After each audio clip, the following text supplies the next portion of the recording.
जय Hind students, let us start magnetic effect of current today. आज हम मैग्नेटिक इफेक्ट ऑफ करंट की बात करते हैं। जब हम effect shown by the current consider करते हैं, then three types of effects are shown by the current: heating effect, chemical effect and magnetic effect. आज हम बात करेंगे मैग्नेटिक इफेक्ट ऑफ करंट की।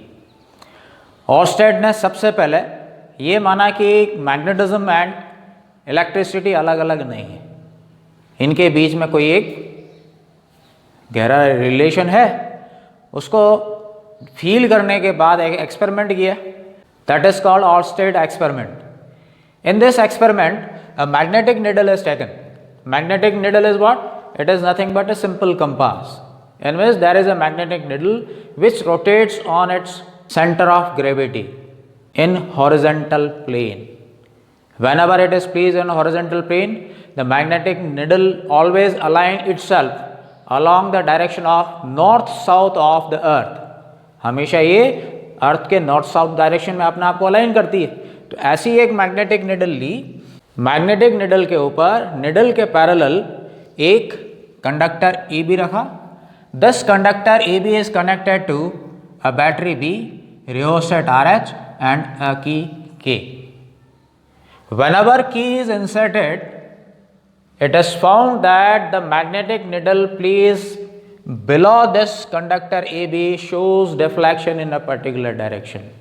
जैसे हम की लगाएंगे, ये जो मैग्नेटिक निडल है ये डिफ्लेक्ट होगी।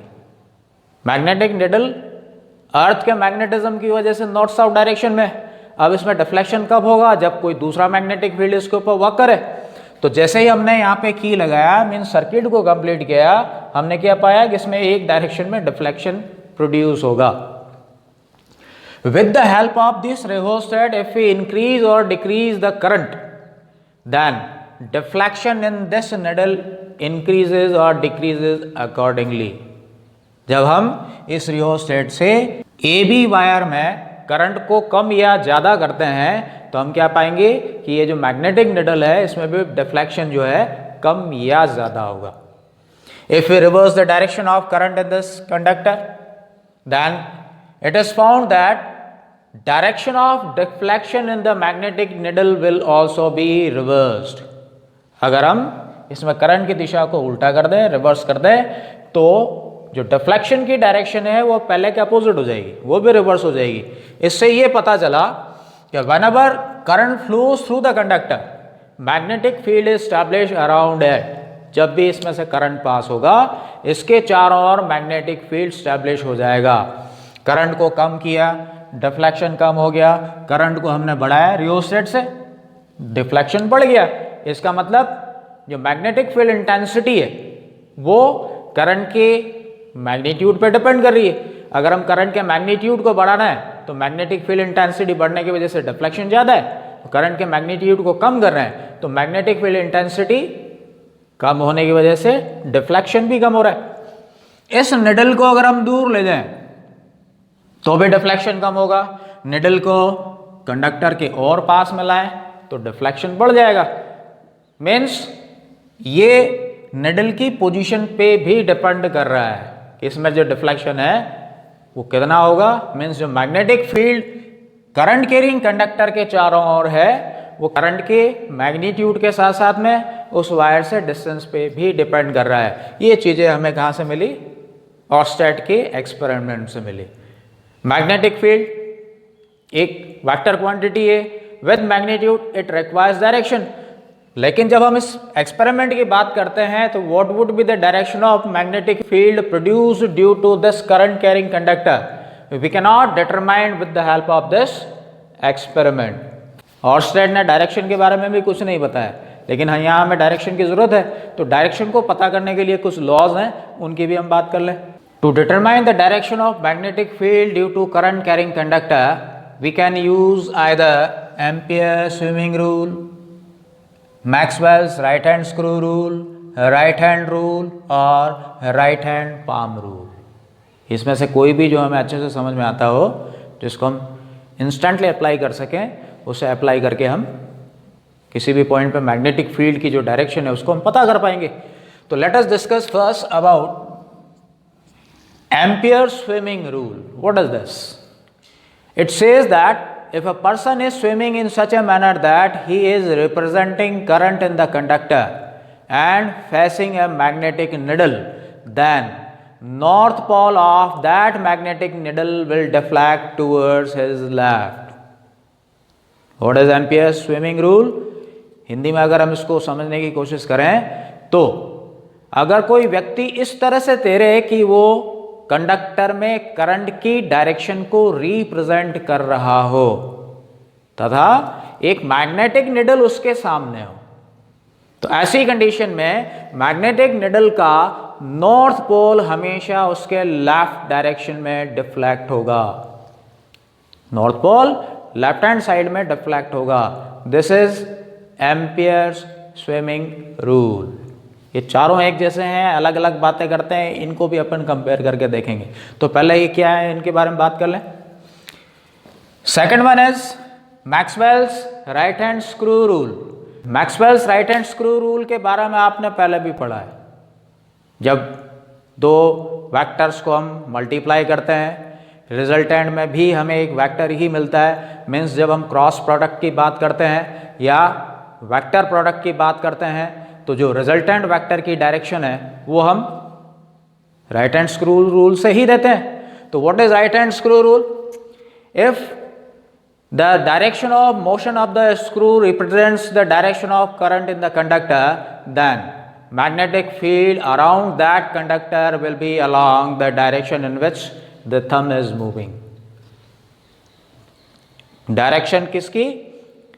स्क्रू के मोशन की डायरेक्शन कंडक्टर में करंट की डायरेक्शन को इंडिकेट करे तो उस कंडीशन में अंगूठा, राइट हैंड का जो अंगूठा जिस डायरेक्शन में मूव करेगा वो मैग्नेटिक फील्ड की डायरेक्शन होगी। This is Maxwell's right hand screw rule. Third one is right hand rule. What is this right hand rule? If we hold a conductor in this manner,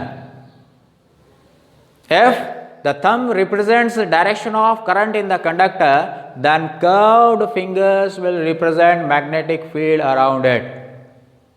किसी conductor को हम इस तरह से hold करें, अंगूठे की डायरेक्शन में इस कंडक्टर में से करंट पास हो रहा हो तो जो कर्व्ड फिंगर्स हैं, मुड़ी हुई उंगलियां हैं, इसके चारों ओर मैग्नेटिक फील्ड की डायरेक्शन को इंडिकेट करेगी। Fourth one is right hand palm rule. What is right hand palm rule?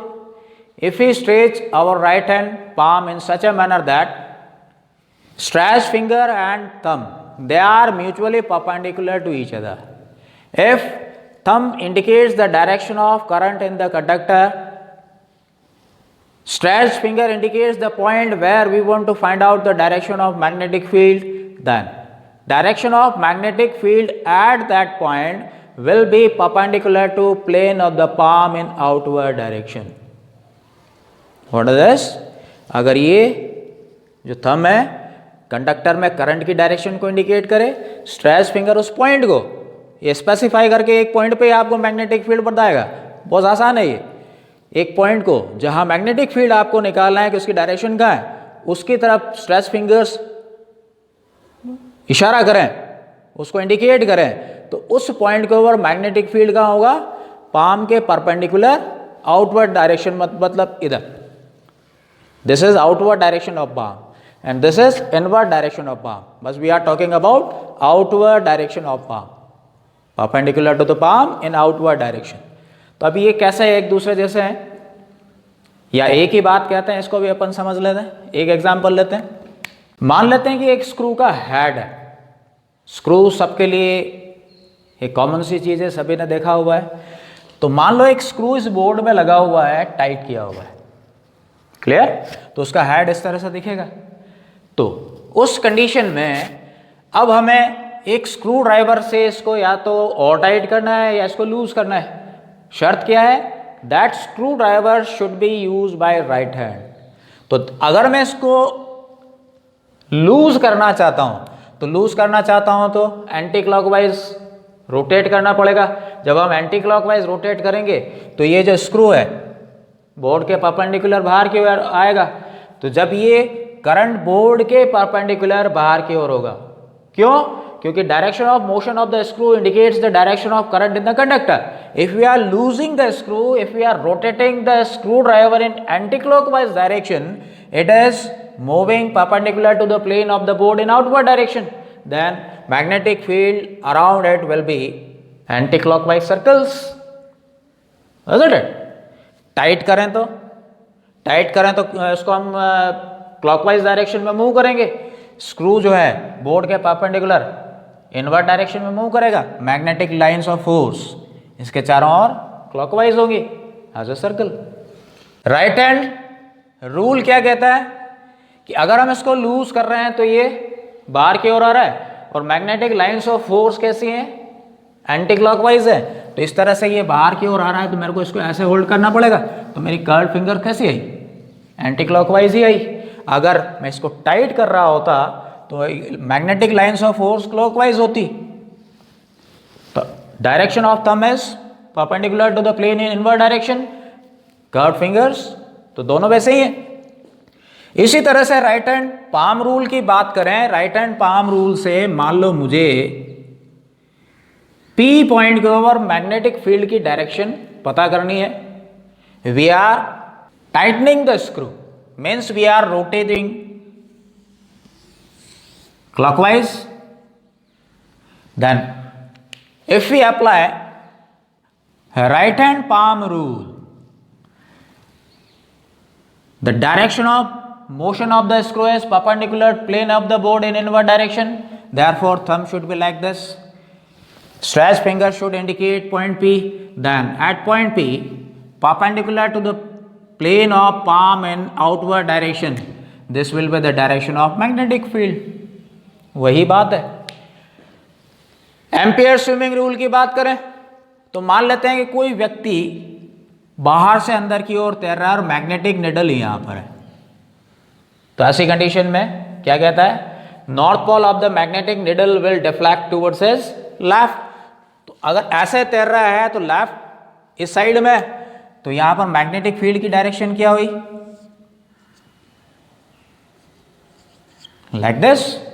तो कोई सा भी रूल हम अप्लाई करें, राइट हैंड पाम रूल में अप्लाई करूं तो definitely perpendicular to the palm in outward direction, this will be the direction.